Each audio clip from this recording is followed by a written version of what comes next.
James Morris here, and today we are going to talk about colour boards and knives used in food safety to avoid cross-contamination. As a thank you for watching the video, you can download and use the colour-coded wall chart. Please like and subscribe. Thank you. So let's start with the red chopping board. A red chopping board is used for raw meat and poultry. Examples: to cut up meat prior to cooking it, to marinate meat, or to debone a piece of meat. Blue chopping board.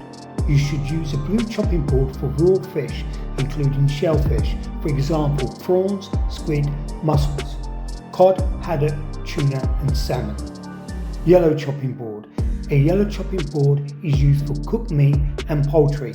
For example, cooked meats like ham, salami and turkey slices, meat that you have cooked such as a joint of beef or a whole chicken. Brown chopping board. A brown chopping board should be used when you are handling unwashed root vegetables. For example, when you are cutting up potatoes, grating carrots or slicing beetroot. Green chopping board. A green chopping board is used for washed fruits and salad items. For example, cutting up fruit such as apples, bananas and cutting up salad items. White chopping board. A white chopping board is used for dairy and bakery items. This means you can use it for cutting bread, cakes, pastries and dairy items such as cheese.